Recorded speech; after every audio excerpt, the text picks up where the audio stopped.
Alors, dans cette vidéo, on va calculer l'inverse de la matrice B de l'exercice 2 de la série 4. Alors, B qui a les colonnes formées par 1, 0, 1, 2, 2, 1, 1, 2, 1.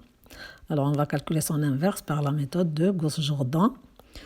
Et donc, le principe, c'est d'utiliser les opérations élémentaires comme on en avait utilisé pour les résolutions de systèmes linéaires.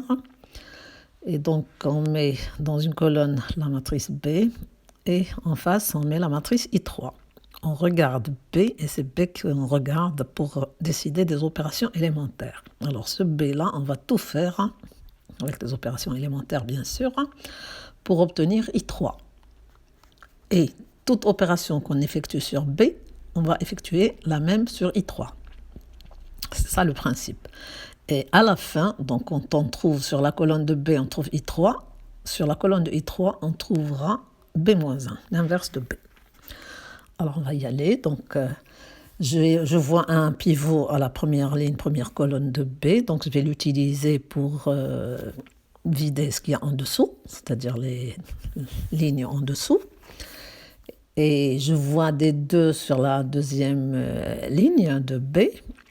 Donc, comme objectif, je dois avoir des 1, donc ce 2-là qui est en deuxième ligne, deuxième colonne, je vais le diviser par 2 pour qu'il devienne 1. Donc, je fais 1 demi de L2 pour la deuxième ligne, pour avoir des 1. Et la première ligne, je la laisse tranquille. Et la troisième ligne, je dois me débarrasser du 1 qui est à la première colonne de la troisième ligne. Donc, je fais L3 moins L1. Et donc, j'obtiens, dans B, j'obtiens 1, 2, 1 en ligne, première ligne, deuxième ligne 0, 1, 1, et troisième ligne 0, moins 1, 0. Je fais les mêmes opérations pour I3. Donc, I3, la première ligne, je n'ai pas touché, donc 1, 0, 0. La deuxième ligne, je divise par 2, donc j'obtiens 0, 1 demi, 0. Et la troisième ligne, je fais L3 moins L1, donc j'obtiens moins 1, 0, 1. Alors maintenant, étape suivante, je regarde dans B, j'ai déjà un pivot en deuxième ligne, deuxième colonne qui est 1. Et donc, je vais m'arranger pour avoir un 0 en dessous. Et donc, première ligne, je ne touche pas, c'est 1, 2, 1. Deuxième ligne, je ne touche pas non plus, c'est 0, 1, 1. Et à la troisième ligne, je fais L3 plus L2 qui me donne 0, 0, 1. Et ma matrice devient déjà triangulaire supérieure. Je fais la même chose pour I3. Donc, première ligne, je garde 1, 0, 0. Deuxième ligne, je garde 0, 1 demi, 0. Et troisième ligne, je fais L3 plus L2. Ça me donne moins 1, 1 demi, 1. Alors maintenant, ma matrice du côté de B, elle est triangulaire supérieure avec des 1 sur toute la diagonale. Je n'ai plus qu'à vider là au-dessus de la diagonale, c'est-à-dire obtenir des zéros. Donc, premier 0, c'est à la deuxième ligne, troisième colonne, je dois avoir un 0, donc je vais faire L2 moins L3. Donc, quand je fais L2 moins L3, j'ai comme première ligne 1, 2, 1.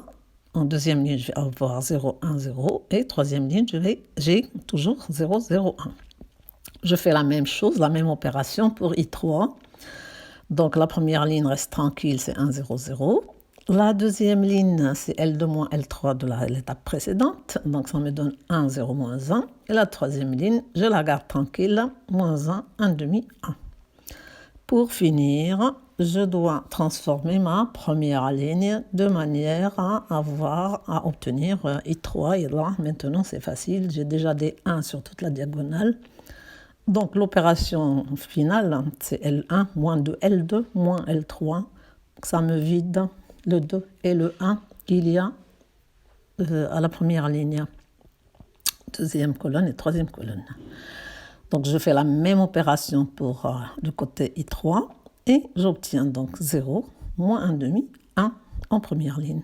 La deuxième, je la garde. La troisième, je la garde. Et donc, je regarde du côté de B, j'ai I3.